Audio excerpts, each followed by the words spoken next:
नमस्कार, the India moves में आपका स्वागत है और मैं हूं छवि अवस्थी। राजस्थान में दोस्तों उपचुनाव है और उपचुनाव को लेकर भाजपा, कांग्रेस सहित अन्य पार्टियों ने भी पूरी तैयारी कर ली है। अन्य पार्टियों में हम जिक्र कर रहे हैं आरएलपी और भारतीय आदिवासी पार्टी का, क्योंकि उपचुनाव में इस बार उनकी भी भूमिका अहम रहने वाली है। इसी के साथ आज हम बात करेंगे दौसा सीट की, क्योंकि दौसा सीट इन उपचुनाव में हॉट सीट बनी हुई है, क्योंकि दौसा सीट पर दो बड़े नेता आमने सामने होने वाले हैं और दोनों ही बड़े नेताओं का अपनी अपनी पार्टी में एक अहम वर्चस्व भी है। हम बात कर रहे हैं किरोड़ी लाल मीणा की और सचिन पायलट की। दौसा सीट पर भाजपा हमेशा से ब्राह्मण चेहरे को आगे रखती रही है, वहीं ये सीट कांग्रेस के हमेशा खाते में रही है। बीते दो चुनाव की बात कर रहे हैं हम, और उसी में अगर हम बात करें तो इस बार भी चर्चाएं हैं कि भाजपा किसी ब्राह्मण चेहरे पर दांव लगा सकती है। वही माना जा रहा है कि कांग्रेस मुरारी लाल मीणा के परिवार पर दांव खेल सकती है। अब देखना होगा कि दोनों में से किसको टिकट दिया जाता है।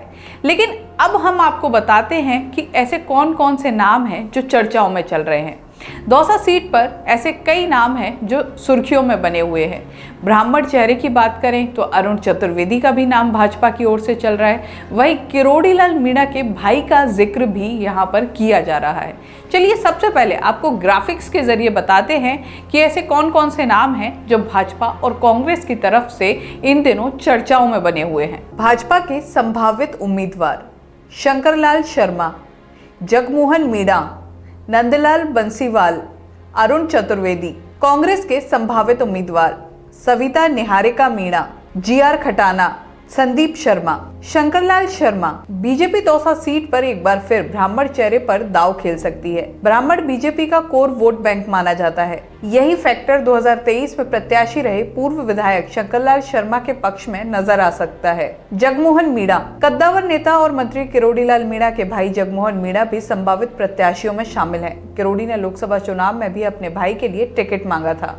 नंदलाल बंशीवाल अगर बीजेपी ब्राह्मण और एसटी की बजाय एससी पर दांव खेलती है तो पूर्व विधायक नंदलाल बंशीवाल यहां से प्रत्याशी हो सकते हैं।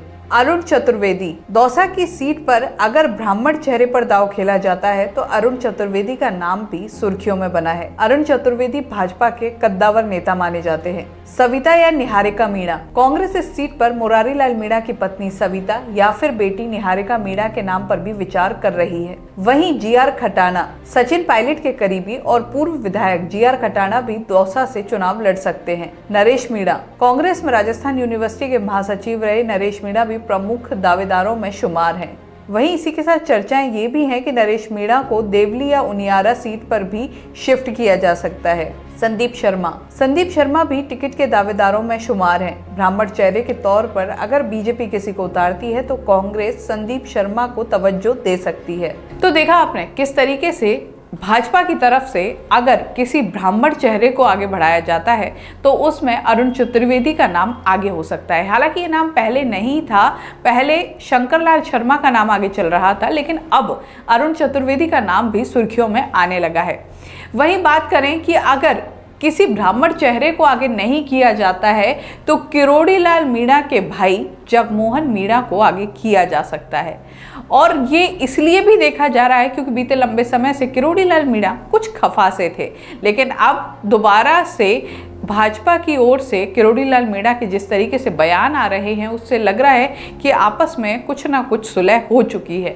तो ऐसे में हो सकता है कि इस सीट से उनके भाई को आगे किया जाए। वहीं कांग्रेस की बात करें तो बीते विधानसभा चुनाव में कांग्रेस की तरफ से मुरारी लाल मीणा मैदान में थे, जिन्होंने अपने खाते में जीत दर्ज की थी। उससे पहले भी कांग्रेस के खाते में ही ये सीट थी। अब जब मुरारी लाल मीणा वहाँ से सांसद बन गए उसके बाद यहाँ पर ये उपचुनाव होना था। माना जा रहा है कि हो सकता है कांग्रेस उनके परिवार में से उनकी बेटी निहारिका को या फिर सविता जो उनकी पत्नी हैं उनको टिकट दे सकती है। इसके अलावा भी कुछ नामों का जिक्र कांग्रेस की तरफ से हो रहा है। गजराज खटाना का नाम भी यहाँ पर सामने आ रहा है क्योंकि वो भी पायलट गुट के माने जाते हैं और इस पूरे क्षेत्र में सचिन पायलट का वर्चस्व अच्छा है। सचिन पायलट इस क्षेत्र से ताल्लुक भी रखते हैं और यहाँ पर उनकी पैठ भी है। तो ऐसे में देखा जा रहा है कि ये जो सीट रहेगी इस पर पायलट का पकड़ रहने वाली है और पायलट की तरफ से ही चेहरा सुझाया जा सकता है। तो कुल मिलाकर समझ सकते हैं कि दो बड़े नेताओं की आपसी लड़ाई इस सीट पर देखी जा सकती है। अब देखना होगा कि भाजपा और कांग्रेस किसको आगे करती है और ये जो दौसा की सीट है ये किसके खाते में आती है, क्योंकि इससे काफ़ी कुछ प्रभावित होने वाला है। चाहे भाजपा हो या कांग्रेस, दोनों के ही ये जो दो बड़े नेता हैं इनका भी इस पे वर्चस्व कहीं ना कहीं पूरा टिका हुआ है। दोनों ही नेता अब इस पे पूरी ताकत झोंकने वाले हैं। वहीं इसी के साथ ये जो सीट है ये आने वाले जो विधानसभा चुनाव रहेंगे उसको भी काफ़ी हद तक प्रभावित करेगी। तो अब देखना होगा कि इस उपचुनाव में दौसा की सीट से किसको आगे किया जाता है और ये सीट किसके खाते में आती है। इस तरह की खबरों के लिए और उपचुनाव से संबंधित जानकारी के लिए और उपचुनाव से संबंधित राजनीतिक चर्चा के लिए देखते रहिए द इंडिया मूव्स।